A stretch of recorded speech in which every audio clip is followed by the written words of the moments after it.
And we do need to get into the rugby from the weekend, of course. We've spoken a lot about the Six Nations. And Gordon, that prediction you made of a famous Wales win against England in Cardiff on Saturday, it didn't happen, did it? And it was a horror show, wasn't it, really? It was shocking, Ben. It was shocking. Well, there's nothing more I can say about it.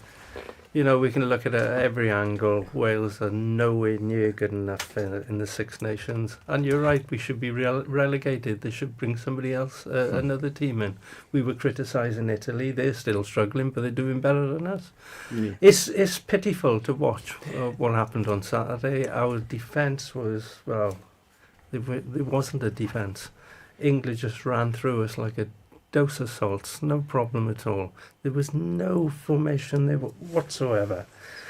You can't make any excuses for it. It was the worst display I've ever seen from a Welsh team, and I thought it wasn't going to get any worse, but it has. I think it was England's third biggest win over Wales, Fraser. One of those, though, was a 55 win in a 2007 World Cup warm-up game. It felt particularly bad, I thought, for Wales on Saturday in the context of all the defeats that have gone before, changing the head coach during the tournament.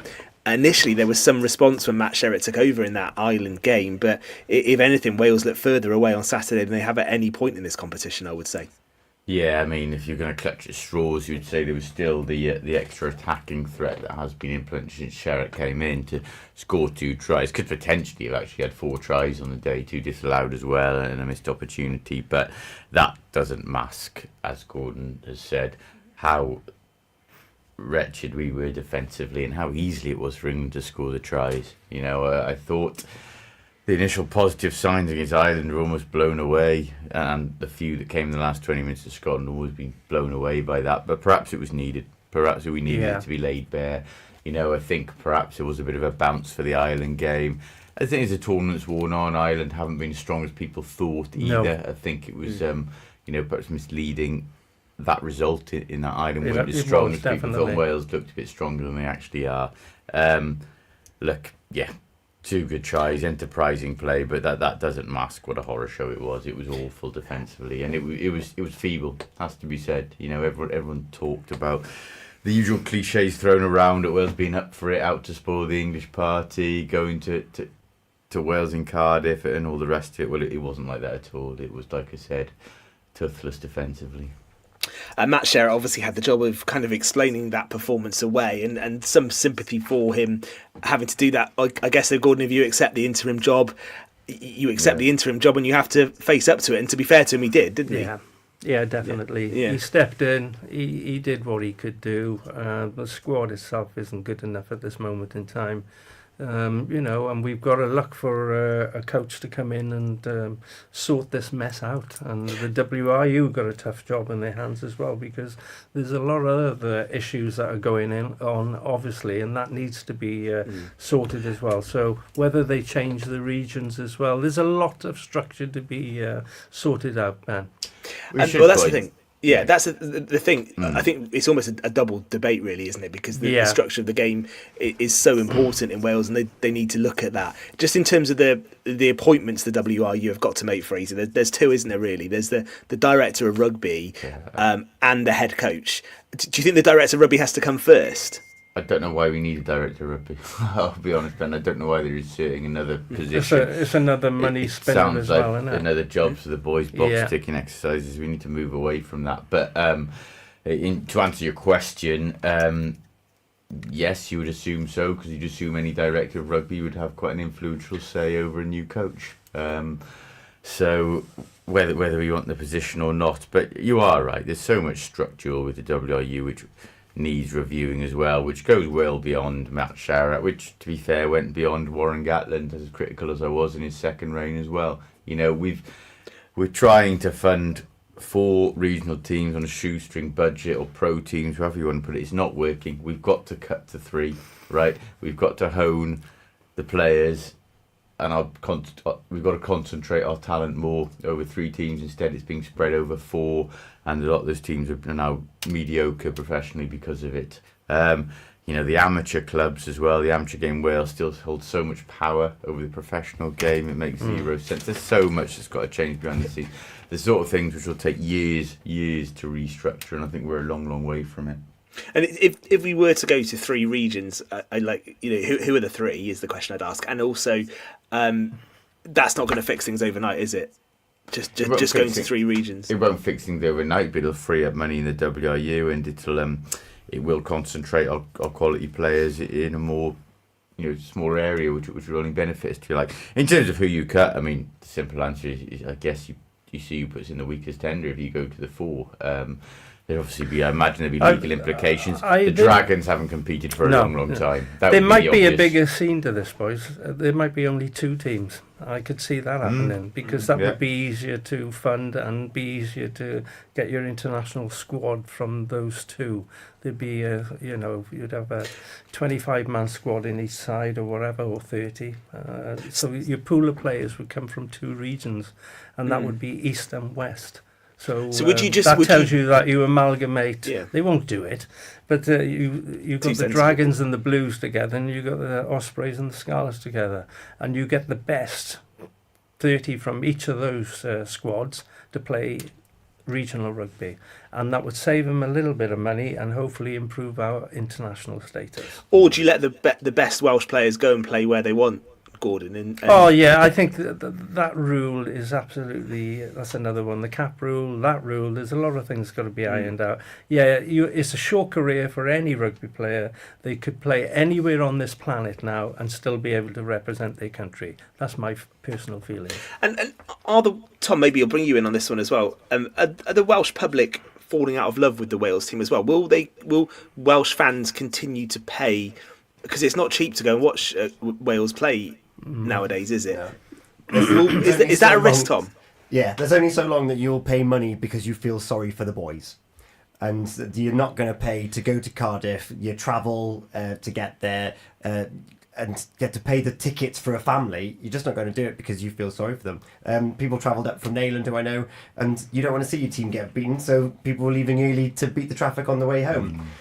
You have to be excited to go and watch international rugby. You want to know that you're going there to compete. And everyone had this false hope that they were going to turn over England, Gordon included.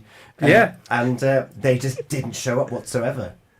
You're not going to carry on paying for it. I'm not going to live this one down. I can see that. No, I liked your optimism, Gordon. I was believing it at one point as well. Okay, just to finish this bit then. A few names that are being linked with the director of rugby job, and I'll just put one in there which I read today, which was Scott Johnson, former Wales head coach, and for me that seems going backwards, doesn't it? To go to someone who was, I think he was involved in 2005 as the assistant, then he took the head coach job. But you feel if they are going to appoint a director of rugby, be a bit bolder and be a bit imaginative with it, rather than someone who's been on the WRU payroll 20 years ago. Surely that's not the answer, Fraser.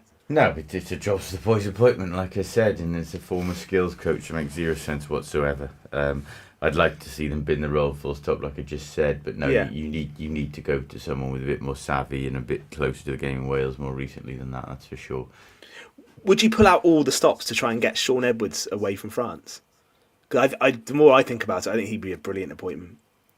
Potentially, but I don't think it would happen. I don't think it'll happen now. He's contracted now pretty firmly to France, so the amount you have to pay to get him it's out a bit there. double standards. We're saying other people are going back to the WRU, saying the same thing about Sean Edwards. He's been there, done it, had the T-shirt. He's moving on. Yeah, he has moved on and done a hell of a job with France, though, Gord. I think we're not surprised at that. No. We're not surprised. No, I don't think anyone is. I just think he for me, would be a tremendous head coach. And he won't even be on the Lions.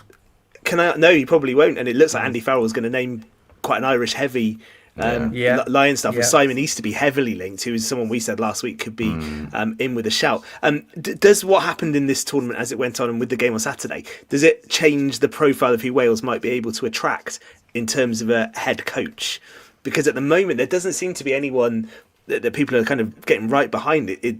Who would want the job is the question now. Yeah, certainly the wave of optimism from the Ireland game has been washed away, and so you can argue it is less an attractive proposition. But, there's still something there to work with. There are good young players. Sherratt has picked people in correct positions, and we saw it with Ben Thomas at 12 now. And, being deployed as an outside half before Sherratt came in. He scored 2 tries on Saturday. He's one of the few who had a good day. And we have seen as well the Wales under-20s have an excellent campaign. 3 wins, beat England on Friday night. So stopping then getting the Grand Slam. There is, exactly. And there is at least an argument. There is something there to work with. But... yeah, you're right, Ben. It's going to be someone who has to have an understanding of what they're coming in and what they've got to rebuild. And as I said before, an understanding of what he's working with in terms of the WRU and the domestic game. I'm just wondering who the under-20s coach was. Is that you wonder if there's an argument to?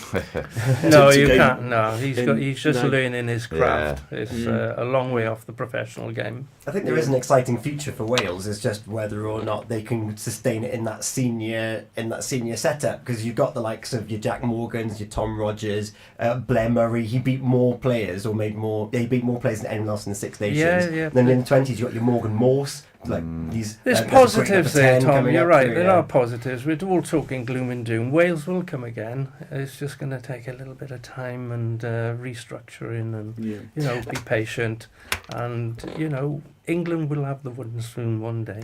I'll make that prediction. And we'll see. I think with the Wales tour coming up in the summer, there was some. I think initially there was some talk maybe Sherratt might take them on that. I think after Saturday that would be unlikely. Would you say there'll be a new Wales head coach in for June? I would hope so, but have to be, yeah. Stephen Price says, let's see how the Welsh women's team do at the weekend against Scotland. Definitely, we're saying good luck to the Welsh women's side now. We've got some good Pembrokeshire representation in that squad. They take on Scotland. We'll be following the women's Six Nations on Pure West Sport, no doubt about that, and right behind the Pembrokeshire girls who are in that side as well. So good luck to them. Just wrapping up the tournament then, guys, because I do want to bring the mood up a little bit. France beating Scotland. It looked at half-time like Scotland might cause a shock in Paris, but a word for France, because obviously they were beaten narrowly at Twickenham, weren't they? And probably unluckily looking back as well. And they recovered from that well, didn't they, to take the title. Deserved winners, the year that Tom didn't tip them as well. I did tip them, didn't I? Did you? Did he? Or did I go for Ireland? I think you went for Ireland this time, Tom. I will review the minutes on that one. I will. Yeah. 100% deserved. Like I said, I don't think the main narrative was that Ireland blew the Grand Slam at home to Dublin. For me, the main narrative from this championship was France blew the Grand Slam that day in England. I think they won with record tries as well in the tournament. And missed they've been exciting to watch. Missed so many opportunities that day at Twickenham, and they'll look back and rue that. But I thought overall the strongest side. You've got to give England credit for digging deep and getting the result, when it wasn't looking that way at one point. No, 100%. And, that's the mindset you need, and Wales need that mindset when things aren't going right.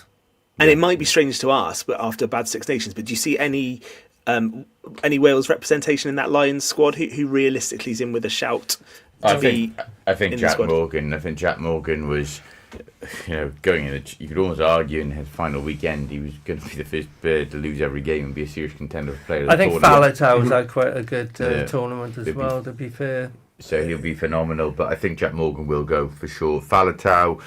Gordon said they may well they tend to take experienced players. Whether he's physically fit enough to get through a Lions tour now, I'm not sure. I think there'll only be 3 or 4 Wales boys, if I'm honest. Oh, at most. And that's reflecting the tournament, really, isn't it? Yeah, that's right. Yeah. And Andy Farrell will, I think, announce his backroom staff later this week, so we'll keep an eye on that, because that might just impact who might be in contention for that Wales head coach job as well. Locally, Fraser, you spoke to the Tenby coach, John Evans. Always good to have him on the show. It was the Pembrokeshire Knockout Cup semi-final on Friday night. Tenby had a big win. They beat Haverfordwest 52-13. They'll play Aberystwyth in the final. Aber beat Aberystwyth on 25-7, but that was a convincing win, wasn't it, for Tenby, and John Evans was happy with that. Yeah, as expected, really. Obviously, I think 3 divisions actually above Haverfordwest now. But they went down there, they did a professional job. It is the 2 best teams in the final in the competition, Aberystwyth and Tenby, the 2 Division 1 teams. You would expect them to get through to it. It's going to be held in Aberystwyth, which is maybe a little bit controversial. I actually did cover the last Pembrokeshire KO Cup final in Aberystwyth in 2009. And look, they're a part of District H. It's got to be fair. It's got to be spread around, all right? But it does detract from, I think, the Pembrokeshire neutral fans going to watch. There's no doubt about that. It's big following. And we've got to remember Aberystwyth have got to travel so far as well. So it's obviously easier for them, people to get there. But it should be a good final, certainly. Well, it's almost a home game for Aberystwyth, isn't it? Not far off. Yeah. Really. Yeah, it is. It's closer to Aber, isn't it? Yeah. But there we are. It is what it is. Having gone through Liverpool this weekend and come back through there, I can tell you, nowhere from Aberystwyth is quick to get to. It might look it as the crow flies, but it's not. I'm surprised It's you were even awake. worse when you're hungover. Yeah, I was going to say, were you even awake? Good God, yes, it is. Yeah. We'll talk about that actually in the final part because Fraser was in Liverpool this weekend. The weekend where actually Liverpool must have been quiet. He thought he was in Liverpool. Yeah. They were all at Wembley, weren't they? He could have been in Dublin with a hat on. We should actually touch on a more serious note. Actually, Friday night rugby. It's changing the subject. Brutal blow for Narberth. Seen that score coming through that Bonamine beat Pontypridd on Friday night. So it means they'll actually play Bonamine this coming Saturday, 4 points off them. I was actually out. I won't mention his name because I get in trouble. I was out with one of the Narberth boys on this trip when that result came through, and we're something was his initial reply. I won't tell you what the second word was. So that's this Saturday home for Narberth though, isn't it? Home So Narberth. 4 points off Bonamine with the game in hand. It's must win now. Yeah, must win, and hopefully having played a game more than Bonamine, so it's must win. So it is, and hopefully they'll get a decent crowd at Narberth to get behind them. All right, well, part 3 we won't just focus on Fraser's stag do, but we will. Well, actually, sorry, not your stag do. The stag do you were attending, just for clarity. Yes, thank you. But we will have to mention the Carabao Cup final because well done Newcastle on winning that. Also, just touch on some Pembrokeshire success at the Cheltenham Festival as well, and a bit more with Liam Cullen in Craig Bellamy's Wales squad for some games later this week as well. So the final part of Pure West Sport is next. Pure West Sport Show, sponsored by